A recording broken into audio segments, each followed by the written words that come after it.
I begin in the name of God, the most gracious, the most merciful. राजा भोज किसी भी सूरत में सिंहासन पर बैठने का मुंह छोड़ नहीं पा रहे थे। छठे दिन फिर वे राजसी वैभव के साथ तैयार थे बैठने के लिए। तभी छठी पुतली रविभामा ने उन्हें रोक दिया। सुनो राजन, ये सिंहासन परम प्रतापी राजा विक्रमादित्य का है। क्या तुम उनकी दानवीरता और शौर्य का मुकाबला कर सकते हो? आओ, मैं तुम्हें उनकी महानता की कथा सुनाती हूँ। एक दिन विक्रमादित्य क्षिप्रा नदी के तट पर बने हुए अपने महल से प्राकृतिक सौंदर्य को निहार रहे थे।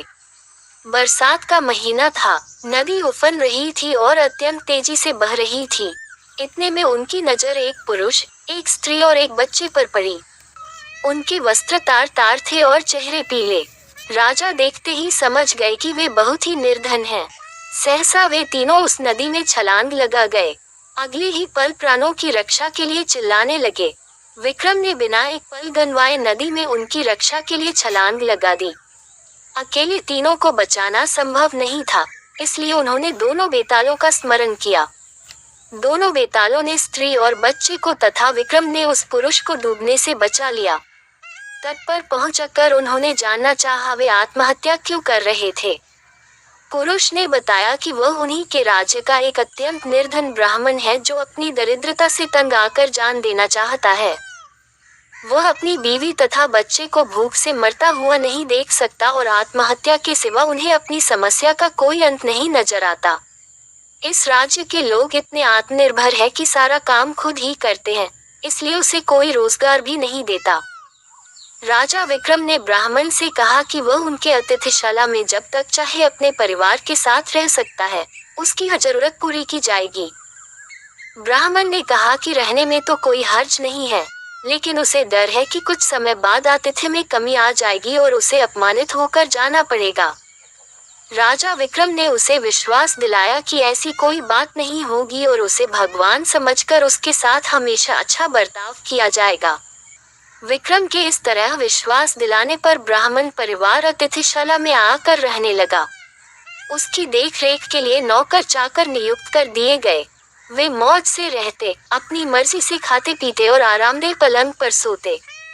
किसी चीज की उन्हें कमी नहीं थी, लेकिन वे सफाई पर बिल्कुल ध्यान नहीं देते। जो कपड़े पहनते थे उन्हें कई दिनों तक नहीं बदलते। जहाँ सोते वहीं थूकते और मल मूत्र त्याग भी कर देते। चारों तरफ गंदगी ही गंदगी फैल गई। दुर्गंध के मारे उनका स्थान एक पल भी ठहरने लायक नहीं रहा। नौकर चाकर कुछ दिनों तक तो धीरज से सब कुछ सहते रहे, लेकिन कब तक ऐसा चलता। राजा के कोप की भी उन्होंने परवाह नहीं की और भाग खड़े हुए। राजा ने कई अन्य नौकर भेजे, पर सबके सब एक ही जैसे निकले। सबके लिए ये काम असंभव साबित हुआ। तब विक्रम ने खुद ही उनकी सेवा का बीड़ा उठाया। उठते बैठते, सोते जगते वे ब्राह्मण परिवार की हर इच्छा पूरी करते। दुर्गंध के मारे माथा फटा जाता, फिर भी कभी अपशब्द का व्यवहार नहीं करते। उनके कहने पर विक्रम उनके पांव भी दबाते। ब्राह्मण परिवार ने हर संभव प्रयत्न किया कि विक्रम उनके आतिथ्य से तंग आकर अतिथि सत्कार भूल जाएं और अभद्रता से पेश आएं, मगर उनकी कोशिश असफल रही। बड़े सब्र से विक्रम उनकी सेवा में लगे रहे, कभी उन्हें शिकायत का कोई मौका नहीं दिया। एक दिन ब्राह्मण ने जैसे उनकी परीक्षा लेने की ठान ली। उसने राजा को कहा कि वे उसके शरीर पर लगी विष्ठा साफ करें तथा उसे अच्छी तरह नहला धोकर साफ वस्त्र पहनाएं। विक्रम तुरंत उसकी आज्ञा मानकर अपने हाथों से विष्ठा साफ करने को बढ़े। अचानक चमत्कार हुआ, ब्राह्मण के सारे गंदे वस्त्र गायब हो गए। उसके शरीर पर देवताओं द्वारा पहने जाने वाले वस्त्र आ गए। उसका मुखमंडल तेज से प्रदीप्त हो गया।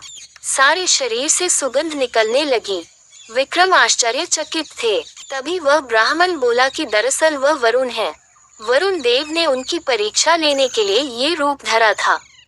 विक्रम के अतिथि सत्कार की प्रशंसा सुनकर वे सपरिवार यहाँ आए थे।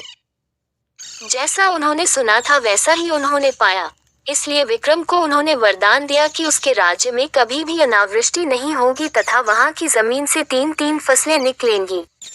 विक्रम को वरदान देकर वे सपरिवार अंतर्ध्यान हो गए।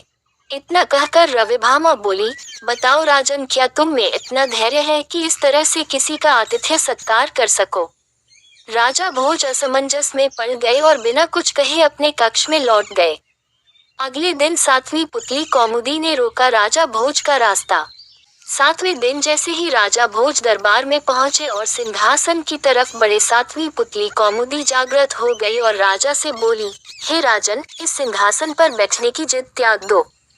इस सिंहासन पर वही बैठ सकता है जो राजा विक्रमादित्य की तरह गुणवान हो। अगर तुम में उनकी तरह एक गुण भी हो तो अवश्य इस सिंहासन पर बैठना। सुनो, मैं तुम्हें परम प्रतापी वीर विक्रमादित्य की कथा सुनाती हूँ। एक दिन राजा विक्रमादित्य अपने शयन कक्ष में सो रहे थे। अचानक उनकी नींद करुण क्रंदन सुनकर टूट गई। उन्होंने ध्यान लगाकर सुना तो रोने की आवाज नदी की तरफ से आ रही थी और कोई स्त्री रोए जा रही थी। विक्रम की समझ में नहीं आया कि कौन सा दुख उनके राज्य में किसी स्त्री को इतनी रात गए बिलक बिलक कर रोने को विवश कर रहा है। उन्होंने तुरंत राज परिधान पहना और कमर में तलवार लटकाकर आवाज की दिशा में चल पड़े। क्षिप्रा के तट पर आकर उन्हें पता चला कि वह आवाज नदी के दूसरे किनारे पर बसे जंगल से आ रही है।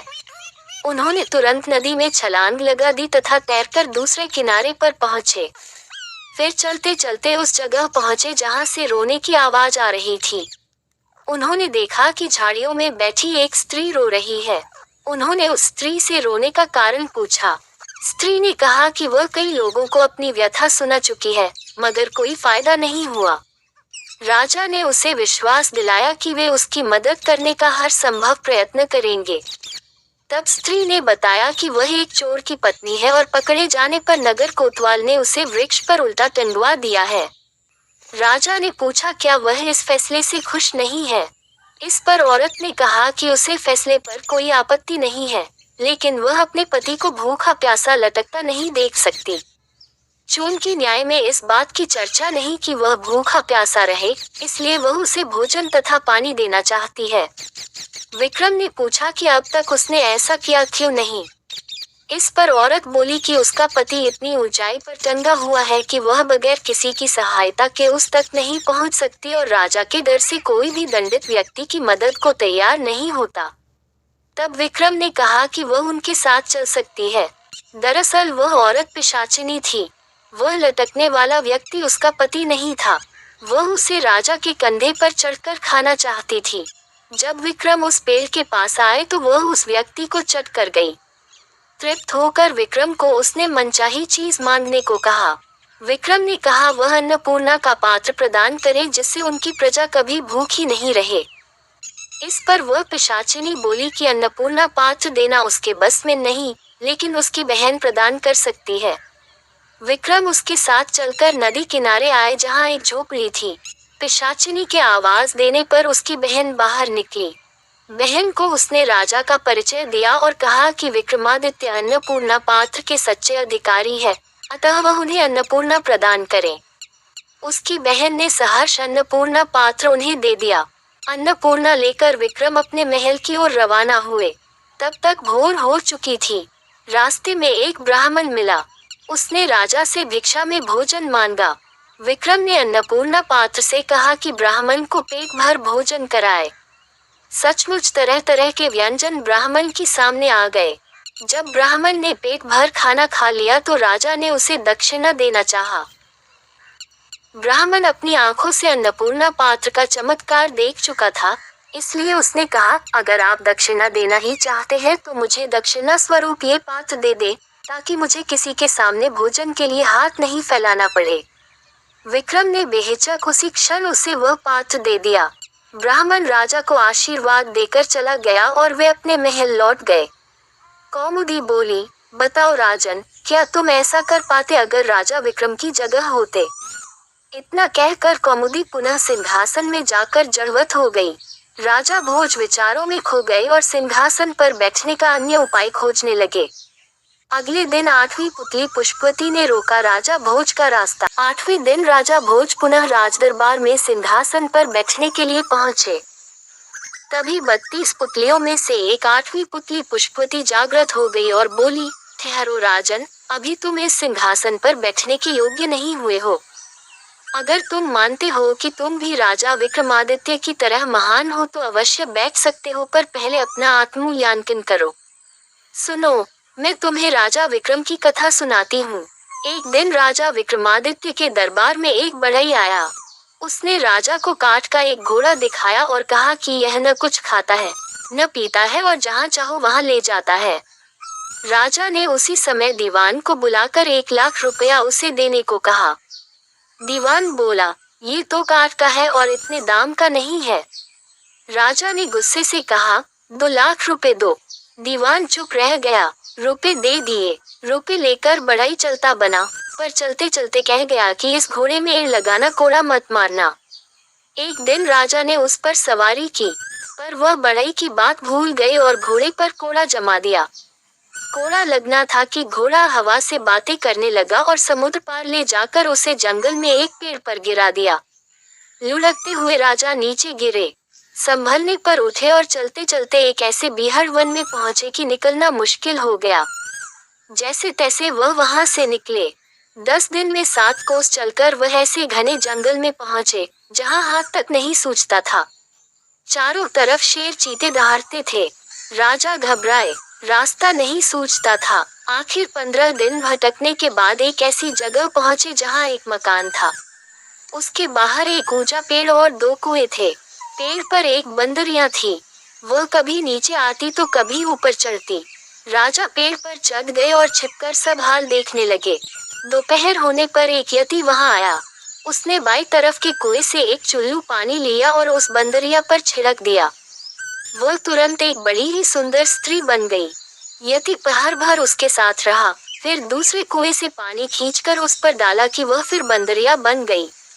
वह पेड़ पर जा चढ़ी और यति गुफा में चला गया। राजा को ये देखकर बड़ा अचंभा हुआ। यति के जाने पर उसने भी ऐसा ही किया। पानी पड़ते ही बंदरिया सुंदर स्त्री बन गई। राजा ने जब प्रेम से उसकी ओर देखा तो वह बोली, हमारी तरफ ऐसे मत देखो, हम तपस्वी हैं, शाप दे देंगे तो तुम भस्म हो जाओगे। राजा बोला, मेरा नाम विक्रमादित्य है, मेरा कोई कुछ नहीं बिगाड़ सकता है। राजा का नाम सुनते वह उनके चरणों में गिर पड़ी, बोली, हे महाराज, तुम अभी यहाँ से चले जाओ, नहीं तो यति आएगा और हम दोनों को शाप देकर भस्म कर देगा। राजा ने पूछा, तुम कौन हो और इस यति के हाथ कैसे पड़ी? वह बोली, मेरे पिता कामदेव और माँ पुष्पावती हैं। जब मैं 12 बरस की हुई तो मेरे माँ बाप ने मुझे एक काम करने को कहा। मैंने उसे नहीं किया। इस पर उन्होंने गुस्सा होकर मुझे इस यति को दे डाला। वह मुझे यहाँ ले आया और बंदरिया बनाकर रखा है। सच है, भाग्य के लिखे को कोई नहीं मिटा सकता। राजा ने कहा, मैं तुम्हें साथ ले चलूंगा। इतना कहकर उसने दूसरे कुएं का पानी छिड़ककर उसे फिर बंदरिया बना दिया। अगले दिन वह यति आया। जब उसने बंदरिया को स्त्री बना लिया तो वह बोली, मुझे कुछ प्रसाद दो। यति ने एक कमल का फूल दिया और कहा, ये कभी कुम्हलाएगा नहीं और रोज एक लाल रत्न देगा, इसे संभाल कर रखना। यति के जाने पर राजा ने बंदरिया को स्त्री बना लिया। फिर अपने वीर बेतालों को बुलाया। वे आए और तख्त पर बिठाकर उन दोनों को ले चले। रास्ते में यति का दिया लाल रत्न उगलने वाला फूल राजा ने एक सुंदर खेलते हुए बालक को दे दिया। बालक फूल लेकर घर चला गया। राजा स्त्री को साथ लेकर अपने महल में आ गए। अगले दिन कमल में एक लाल रत्न निकला। इस तरह हर दिन निकलते निकलते बहुत से लाल रत्न इकट्ठे हो गए। एक दिन उस बालक का पिता उन्हें बाजार में बेचने गया। कोतवाल ने उसे पकड़ लिया, राजा के पास ले गया। लड़के के बाप ने राजा को सब हाल ठीक ठीक कह सुनाया और बताया कि उसे नहीं पता ये फूल बालक के पास कहाँ से आया, लेकिन हर दिन इसमें से रत्न निकलता है। सुनकर राजा को सब याद आ गया। कोतवाल को उन्होंने हुक्म दिया कि वह उसे बेकसूर आदमी को 1 लाख रुपया दे।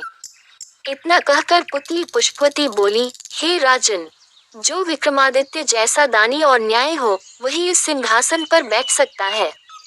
राजा झुंझला कर चुप रह गया। अगले दिन वह सिंहासन की तरफ बढ़ा तो मधुमालती नाम की 9वीं पुतली ने उसका रास्ता रोक लिया। Subscribe and share and like and comment, but now as you like.